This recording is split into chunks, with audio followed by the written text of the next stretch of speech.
Саусақтарыңызды аямай лайк басып тастаңыздар. Лентаға көбірек шығып, жаңағы тұруға жақсы. Дегенде ол тәкаппар болғандығы үшін лағнеттелді дейді. Міне, орыс шовинизмі оның артында осы тәкаппарлық тұр. Яғни киім киген бүгінгі шайтандар орыс шовинистер.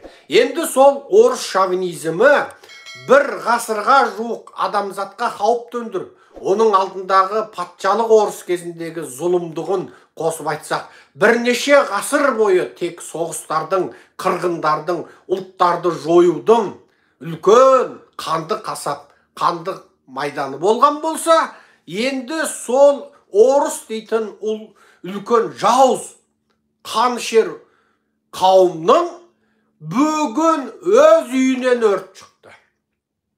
Алақай демеске амал жоқ.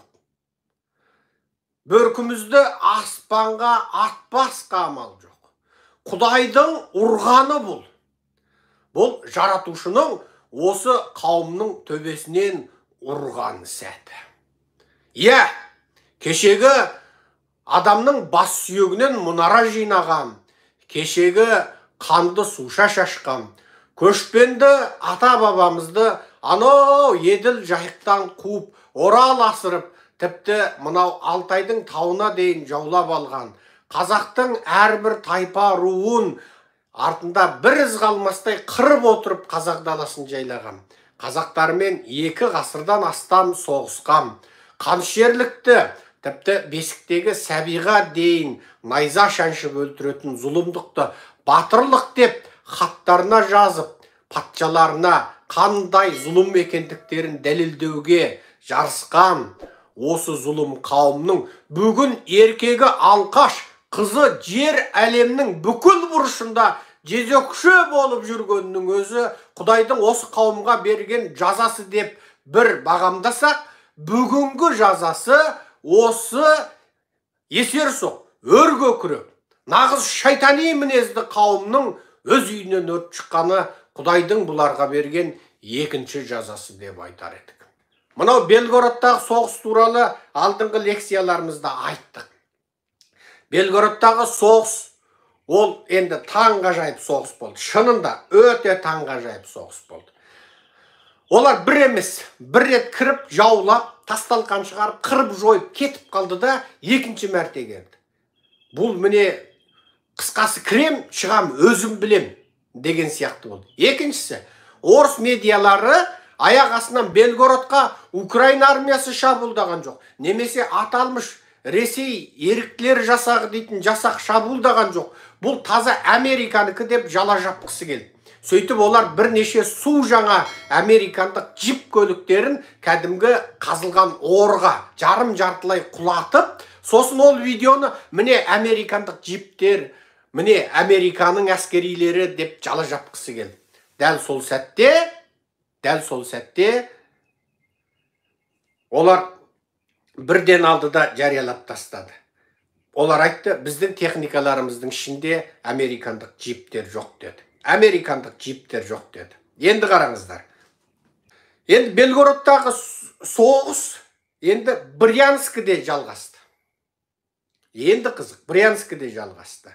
Сөйтіп, ойбай, Брянскіде де соғыс бозылды деген ақпарат Ресейдің ресми медиасы арқылы емес, бейресми медиасы арқылы, әлеуметтік желі арқылы, адамдардың жеке бір-біріне хат-хабар жазу арқылы бүкіл дүние жүзін таңырқатып отыр.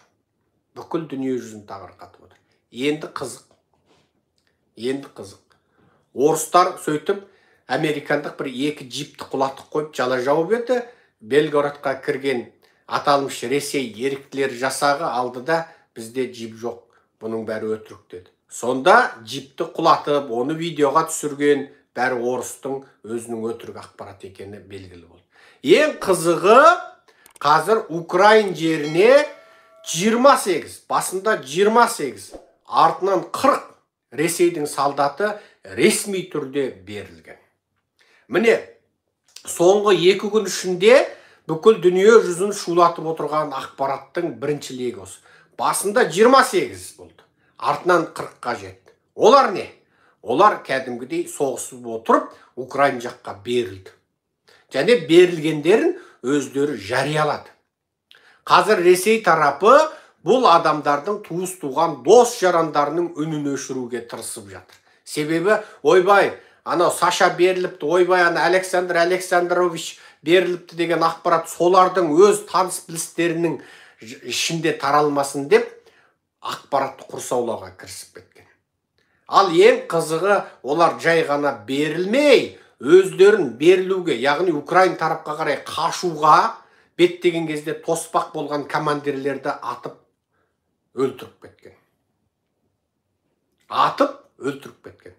Бұл міне осыдан бәленбай ай бұрын бізде жаңа қазақтарға үгіттеп, егер Ресейде жасап жатқан 1,5-2 миллион қазақ мәжбүрлі түрде Ресейдің армиясына қатыстырылған болса, онда оларға үгіттеңдер, бірден жаңағы Украин тарапқа берілсін.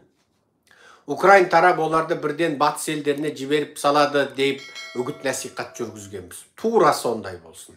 Қазір міне сақа якуттер, өзіміздің сақа бауырларымыз, олар да Украин арқылы Америка, Еуропаға көптеп келіп жатыр.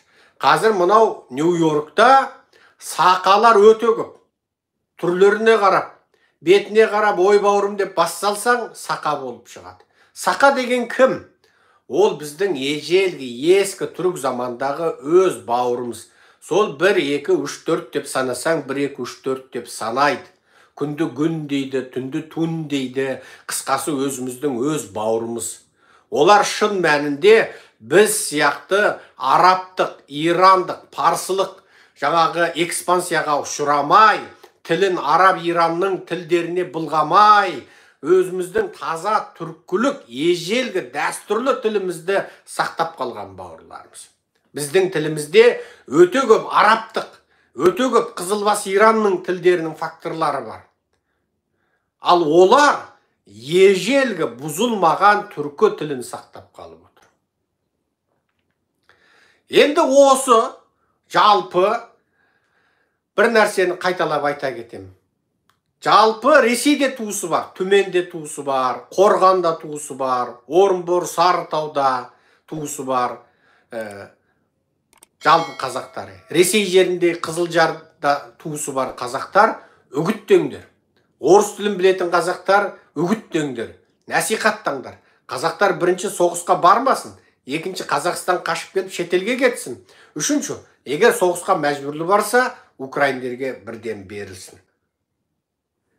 Твиттерде Путиннің жалдамалы жазғыштары, мына Твиттерде аяқ астынан бейбітшілікке келейік, бейбітшілік жасасын, соғыс аяқтасын дейтін әңгімені айта бастапты. Қарап отырып, күлеріңді не жыларыңды білмейсің. Әлгі Твиттердегі ол жындылар енді 10 миллион украин босып кетті. Украиндар не тапты? Украинда қалалар қирады. Бейбітшілік болсын, соғысты тоқтатайық. Мына батыс соғыс арқылы ақша жасап жатыр деп батысты жамандайтын. Яғни осыны естіген кез келген бір журналист, кез келген бір саясаткер, шынында Украинда қаладар қирады, 10 миллион адам босып кетті, ауылдарда адам қалмай қалды, ақ көк деп кәдімгідей жылай бастайды да. Бірақ бұл адамдардың осыдан 1 жыл бұрынғы жазбаларына қарасаңыз, не өшірілген, немесе Украинды жамандайды, Ресейдің соғысын ақтайтын жазба.